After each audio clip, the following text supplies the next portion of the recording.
Towards the end of 1989, a great box of documents arrived at my office without any indication where they came from. And I opened them and found in it a complete set of Monsanto files, particularly a set of files dealing with toxicological testing of cows who've been given RBGH. BST, trade name Posilac, is being used in more than a quarter of the dairy herds in the United States, according to Monsanto. The milk has been drunk by a large portion of the American population since the Food and Drug Administration declared it safe for both cows and humans 4 years ago. And at that time, Monsanto was saying, there's no evidence whatsoever of any adverse effects. We don't use antibiotics. And this clearly showed that they had lied through their teeth.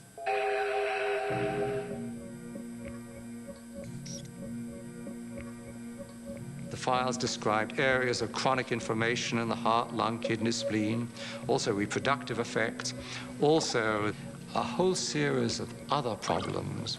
The most comprehensive, independent assessment of the drug concludes that BST results in unnecessary pain, suffering, and distress for the cows. This is not acceptable for a drug designed simply to increase milk production. It is a silly product. We have the industrial world is awash in milk. We're overproducing milk. We actually have governments around the world who pay farmers not to produce milk. So the first product Monsanto comes up with is a product that produces more of what we don't need. Of course, you'll want to inject Posilac to every eligible cow, as each cow not treated is a lost income opportunity. But the problem was that use of the artificial hormone caused all kinds of problems for the cows. It caused something called mastitis, which is a very painful infection of the udders. When you milk the cow, if the cow has bad mastitis, some of the, and I don't know how to say this in a, I hope people aren't watching at dinner time, but the pus from the infection of the udders ends up in the milk, and the somatic cell count, they call it, the bacteria count inside your milk goes up. There's a cost to the cows. The cows get sicker when they're injected with RBGH. They're injected with antibiotics. We know that people are consuming antibiotics through their food, and we know that that's contributing to antibiotic-resistant bacteria and diseases. And we know we're at a crisis when somebody can go into a hospital and get a staph infection and it can't be cured and they die. That's a crisis. Bad for the cow, bad for the farmer, bad potentially for the consumer. The jury is out. We see a lot of conflicting evidence about potential health risks. And of course, as a consumer, my belief is, why should I take any risk?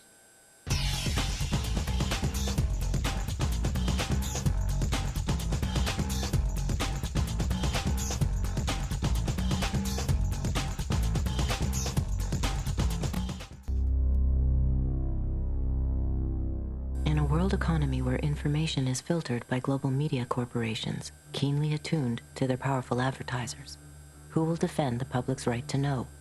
And what price must be paid to preserve our ability to make informed choices?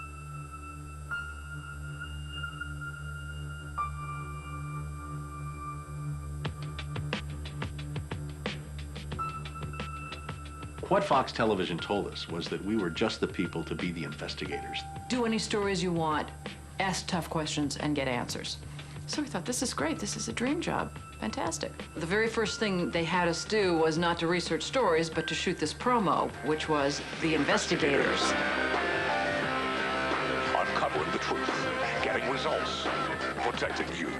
And they had a film crew and a smoke machine, and we were silhouetted. Investigative reporter Steve. One of the first stories that Jane came up with was the revelation that most of the milk in the state of Florida and throughout much of the country was adulterated with the effects of bovine growth hormone. With Monsanto, I didn't realize how effectively a corporation could work to get something on the marketplace. The levels of coordination they had to have. They had to get university professors into the fold. They had to get experts into the fold. They had to get reporters into the fold. They had to get the public into the fold. And of course, the FDA, let's not leave them out. They had to get the federal regulators convinced that this was a fine and safe product to get it onto the marketplace. And they did that. They did that very, very well. Posilac is the single most tested new product in history. and is now available to you specifically so you can increase your profit potential. The federal government basically rubber stamped it before they put it on the marketplace. The longest test they did for human toxicity was 90 days on 30 rats, and then either Monsanto misreported the results to the FDA, or the FDA didn't bother to look in depth at Monsanto's own studies. The scientists within Health Canada looked very carefully at bovine growth hormone and came to very different conclusions than the Food and Drug Administration in the US did. Monsanto's engineered growth hormone did not comply with safety requirements. It could be absorbed by the body and therefore did have implications for human health. Mysteriously, that conclusion was deleted from the final published version of their report. I personally was very concerned that there's a very serious problem of secrecy, conspiracy, and things of that nature. We have been pressured and coerced to pass drugs of questionable safety, including the RBST.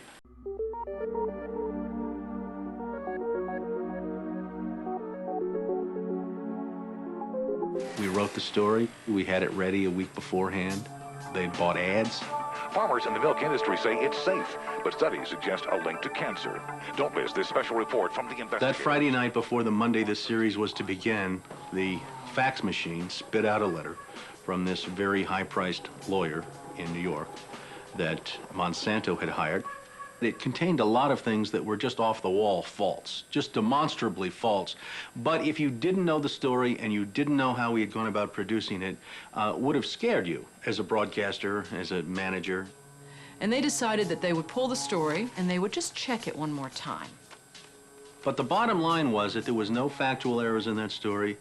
Both sides had been heard from. Both sides had had an opportunity to speak. 1 week later, Monsanto sent the second letter. And this was even more strongly worded. And it said there will be dire consequences for Fox News if the story airs in Florida. And this time they freaked.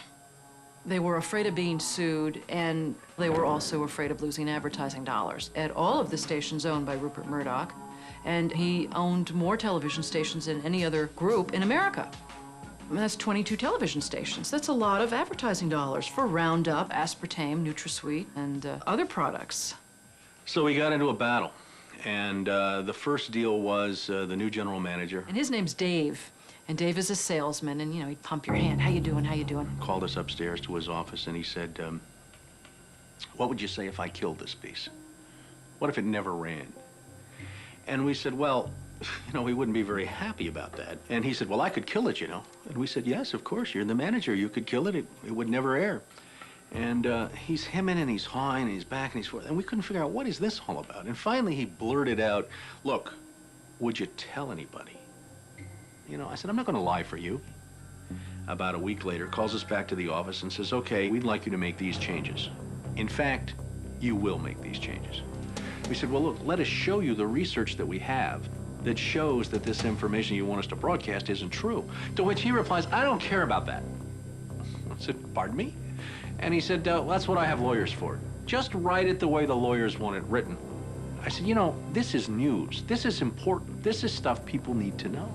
And I'll never forget, he didn't pause a beat, and he said, we just paid $3 billion for these television stations. We'll tell you what the news is. The news is what we say it is. I said, I'm not doing that. And he said, well, he said, if you refuse to present this story the way we think it should be presented, you'll be fired for insubordination. I said, I will go to the Federal Communications Commission and I will report that I was fired from my job by you, the licensee of these public airwaves, because I refused to lie to people on the air. And about a week later, he calls us back, and now we've changed strategies. How about if we pay you some money and you just go away? And I said, how much money? Because, you know, when somebody offers to bribe you like that, I always want to know if it might be worth it. He was going to offer us the rest of our year's salary if we agreed not to talk about what Monsanto had done, to not talk about the Fox corporate response in suppressing the story, and to not talk about the story. Not talk about BGH, again, anywhere. Not take the story to another news organization. Just zip up. I said, you mean if I want to go to my daughter's PTA meetings and explain what's in the school milk at the school lunch program? I can't, no. You can never speak about this anywhere. And Steve says, okay, write it up. And I'm like, what are you talking about? Write it up. And I didn't say anything. And Dave, he wrote it up. And he FedExed it to us a couple days later. And he said, are you gonna sign? And we said, nah, Dave, we're not gonna sign that. And he said, well, send it back, okay? I said, no, Dave, we're not gonna send that back. It was, okay, we can't buy you out. We can't shut you up. Let's get the story on the air in a way that we can all agree it will go on the air. And we started rewriting and editing with their lawyers. Well, during this 8-month re-review process, I say, jokingly, they did things like, for example, they wanted to take out the word cancer. You don't have to identify what the potential problem is. Just say human health implications. Any criticism of Monsanto or its product, they either removed it or minimized it. And it was very, very clear, I would say, almost every edit they made to the piece, that was the aim. And we changed this and this and this, and then that wasn't good enough. Okay, now change this and this and this. Now change this and this.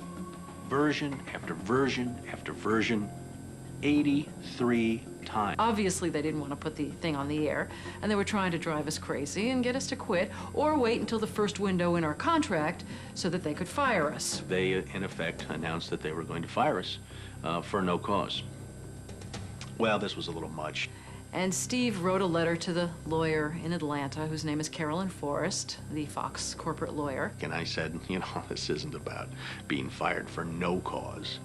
You're firing us because we refused to put on the air something that we knew and demonstrated to be false and misleading. That's what this is about. And because we put up a fight, because we stood up to this big corporation, and we stood up to your editors, and we stood up to your lawyers, and we said to you, look, there ought to be a principle higher than just making money. And she wrote a letter back and said, you're right, that's exactly what it was. You stood up to us on this story, and that's why we're letting you go. Big mistake. Big mistake. That says retaliation. You can't retaliate against employees if they're standing up for something that they believe is illegal, that they don't want to participate in. So that gave us the whistleblower status that we needed in the state of Florida to file a whistleblower claim against our employer. You may recall that Jane Acree, a former reporter here, sued Fox 13 in a whistleblower lawsuit, claiming she was fired for refusing to distort her report. The appeals court today threw that case out, saying Ms. Acree had no whistleblower claim against the station based on news distortion. Fox 13 Vice President and General Manager Bob Linger says the station has been completely vindicated by the ruling. What Fox neglected to report is this. Jane sued Fox under Florida's whistleblower statute, which protects those who try to prevent others from breaking the law.